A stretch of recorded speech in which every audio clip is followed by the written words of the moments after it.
لله رب العالمين والصلاة والسلام على عبد الله ورسوله محمد وعلى آله وصحبه أجمعين. أشهد أن لا إله إلا الله وأشهد أن محمد رسول الله. أما بعد، قال الله تعالى: وقال ربكم ادعوني أستجب لكم إن الذين يستكبرون عن عبادتي سيدخلون جهنم داخرين. وقال النبي صلى الله عليه وسلم: الدعاء هو العبادة.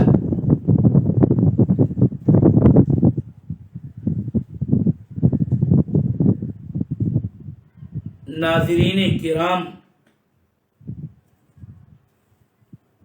و محترم سامعین، واو ارشاد کے دروس کے سلسلے کا یہ چوتھا درس ہے، جس کا عنوان دعا اور اس کے شروط۔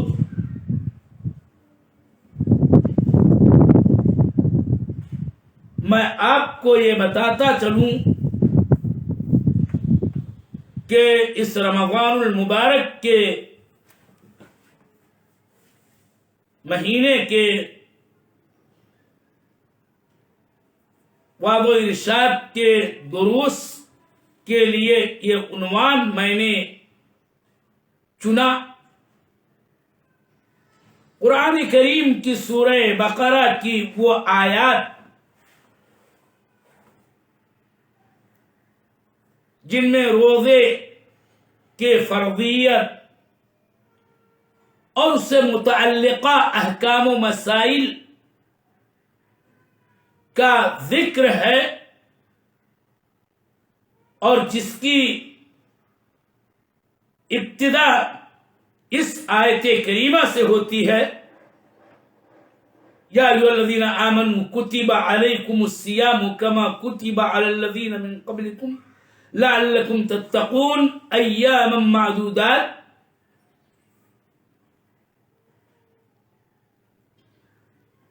اور کئی آیتیں رمضان سے متعلق۔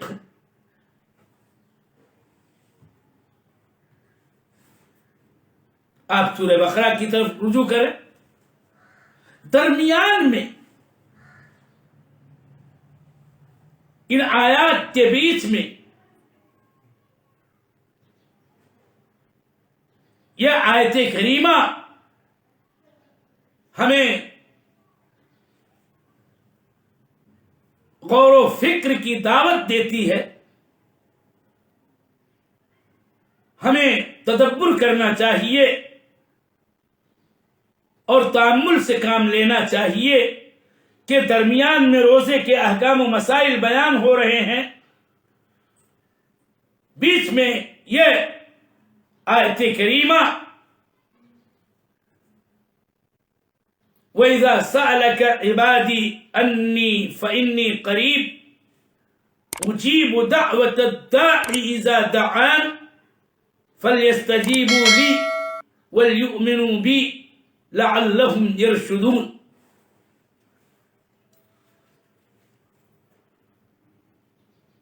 تو یہ آیت کریمہ ہے جس کی بنیاد پر میں نے اس موضوع کا انتخاب کیا، اور مختصراً میں یہ بتاؤں کہ گویا اللہ تعالی نے یہ واضح طور پر بیان کیا ہے کہ یہ مبارک مہینہ جس خوش نصیب بندے مومن و مسلم کو ملے تو رمضان کے صوم کا وجوبی طور پر اس کو اہتمام کرنا ہی کرنا ہے کہ صوم رمضان رکن اسلام ہے، اور اس کے مسائل و احکام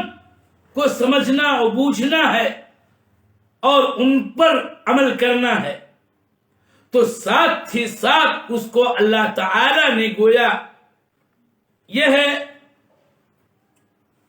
بتلایا کہ صوم کی حالت میں لیل و نہار میں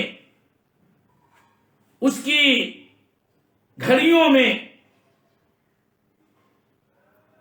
اور رمضان کی اس بابرکت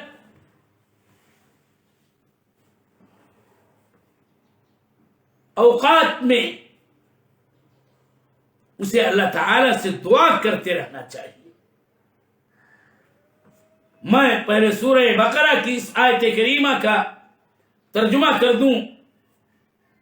اللہ تعالیٰ کہتا ہے وَإِذَا سَأَلَكَ عِبَادِي عَنِّي، اور جب تجھ سے اے میرے نبی میرے بندے میرے متعلق سوال کریں، پوچھیں، فَإِنِّي قریب، تو میں تو قریب ہوں، اجیب دعوت الداعی اذا دعان، میں دعا کرنے والے کی دعا کو سنتا اور قبول کرتا ہوں جب وہ مجھ سے دعا کرتا ہے۔ تو چاہیے کہ وہ میری طاعت و فرما برداری کریں، میرے احکام میرے اوامر کی تابعداری کریں اور مجھ پر ایمان رکھیں، تاکہ وہ رشد و ہدایت والے بن جائیں۔ اسی لیے میں نے اس موضوع کا انتخاب کر کے اپنے آپ کو اور اپنے بھائیوں کو یہ تذکیر کرنے کا ارادہ کیا اور وعظ و نصیحت کی ہے اہم ترین بات سامنے رکھنے کی کوشش کی ہے کہ ہمیں چاہیے کہ رمضان المبارک کی ان مبارک گھڑیوں میں شب و روز کی ساعات میں جتنا ہو سکے اور زیادہ سے زیادہ ہونا ہی چاہیے کہ ہم اللہ تعالی سے دعا کریں، دنیا کا حسنہ آخرت کا حسنہ اللہ سے مانگیں، دین و دنیا کی ساری بھلائیاں اسی سے مانگیں، قرآنی دعاؤں کا اہتمام کریں کہ اسے ورد زباں رکھیں، اللہ کے نبی صلی اللہ علیہ وسلم سے منقول دعاؤں کے ساتھ اللہ تعالی سے دعا مانگیں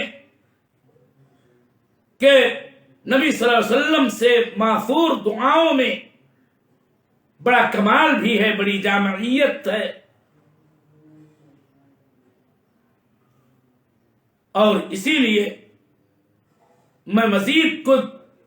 مفید باتیں دعا اور اس کے خود متعلقہ امور سے متعلق آپ کے سامنے رکھنا چاہتا ہوں۔ سب سے پہلی چیز جو ہے وہ یہ ہے کہ ہم کو یہ جاننا چاہیے کہ دعا کی ہمارے دین میں، ہماری شریعت میں کیا اہمیت ہے، اس کا کیا حکم ہے۔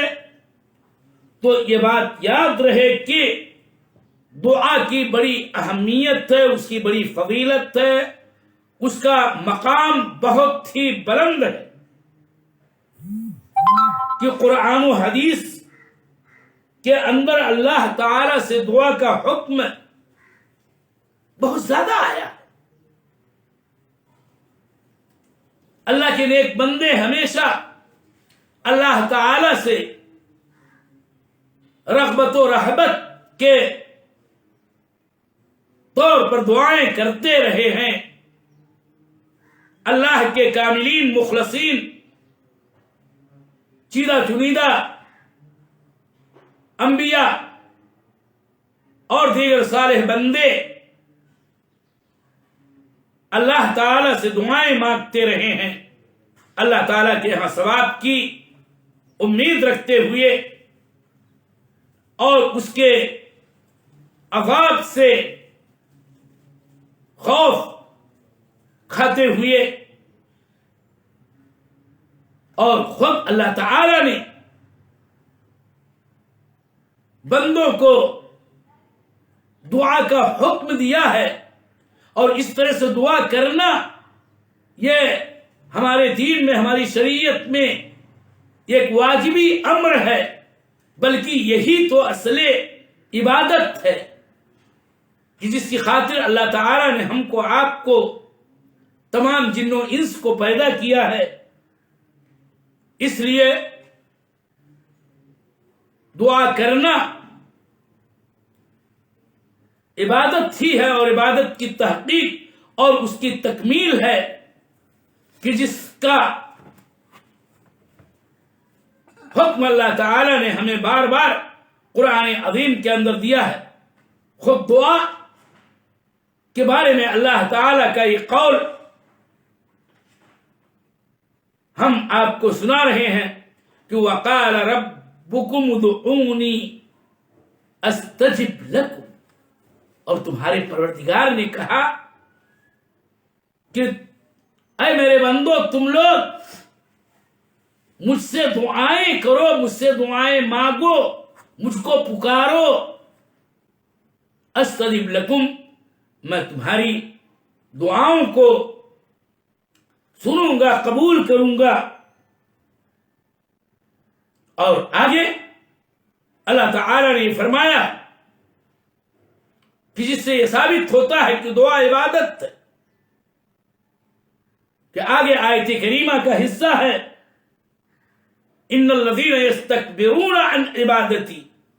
سیدخلون جہنم داخرین، بے شک وہ لوگ جو میری عبادت سے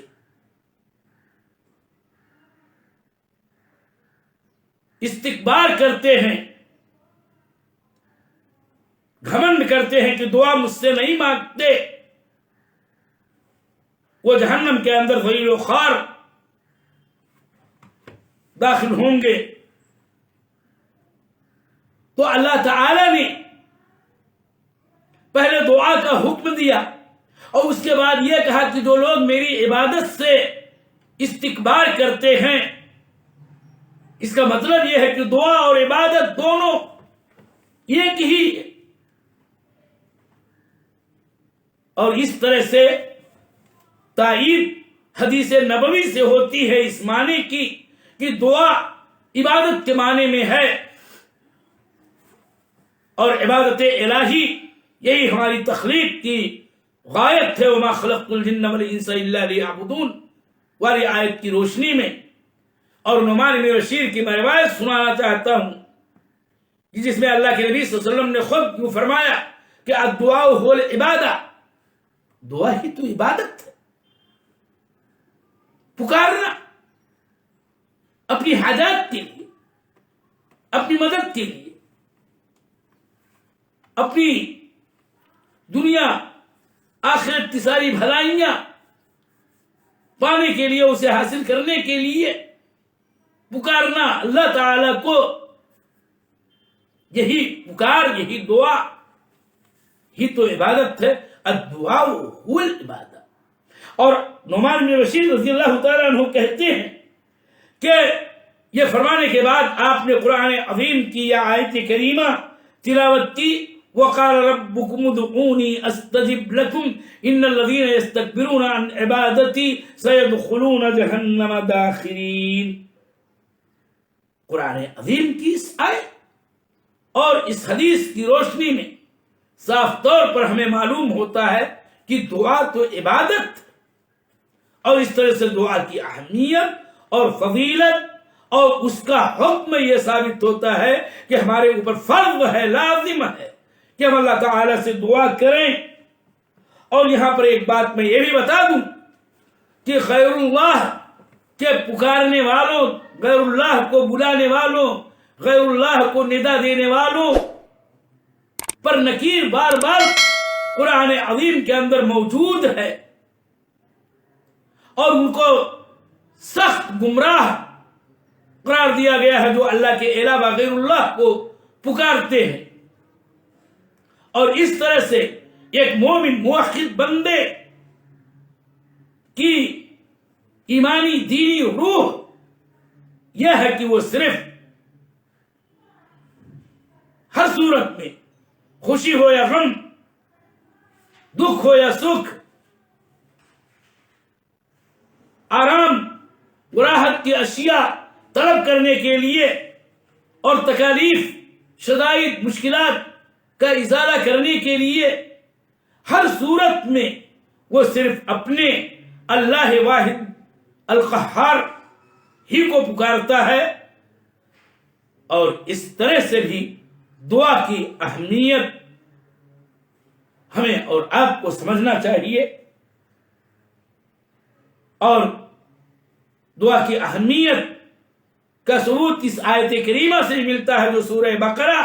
کی ہے، جس کو میں نے سنایا اور ترجمہ کیا، وَإِذَا سَأَلَكَ عِبَادِي أَنِّي فَإِنِّي قَرِيبٌ۔ دعا کی اہمیت سے متعلق چند حدیثوں کا ملخص معنی و ترجمہ میں آپ کے سامنے سرسری طور پر پیش کرتا ہوں۔ ابو ہریرہ رضی اللہ تعالیٰ عنہ کی روایت ہے کہ اللہ کے نزدیک، اللہ تعالیٰ کے نزدیک دعا سے بہتر کوئی چیز نہیں۔ یہ مستدرک حاکم کی روایت ہے، اور ابن ماجہ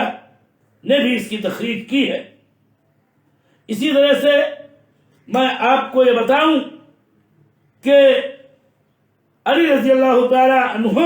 سے مروی ہے، جس کے الفاظ یہ ہیں اور مشہور ہے کہ الدعاء سلاح المومن، دعا مومن کا ہتھیار ہے، دین کا ستون ہے، آسمان و زمین کی روشنی ہے۔ رواہ ابو عبداللہ الحاکم فی المستدرک۔ اسی طرح سے ثوبان رضی اللہ تعالی عنہ کی روایت ہے، جس کے الفاظ یہ ہیں جس سے دعا کی اہمیت اور اللہ تعالی کے نزدیک اس کے قدر و منزلت کا ثبوت بہم پہنچتا ہے کہ لا يرد الدعاء، لا يرد القدر الا الدعاء۔ دعا تقدیر کو رد کر سکتی ہے۔ اس کا مطلب یہ ہے کہ اللہ تعالی کے قضاء و قدر میں اگر کوئی چیز لوٹا سکتی ہے تو وہ دعا ہے، اور یہ تقدیر کے منافی نہیں ہے کہ گویا اللہ تعالی نے اپنے اس فیصلے کو اسی پر معلق رکھا کہ اگر بندہ دعا کرتا تو ایسا ہوگا، دعا نہیں کرتا تو ایسا ہوگا۔ اس کا مطلب یہ ہے کہ دعاؤں سے تقدیریں بدل جاتی ہیں۔ صحیح معنی و مفہوم سمجھنے کی ضرورت ہے، اور سب کچھ اللہ تعالی ہی کے ارادے اور اس کی مشیت کے تابع ہے۔ عمر میں اضافہ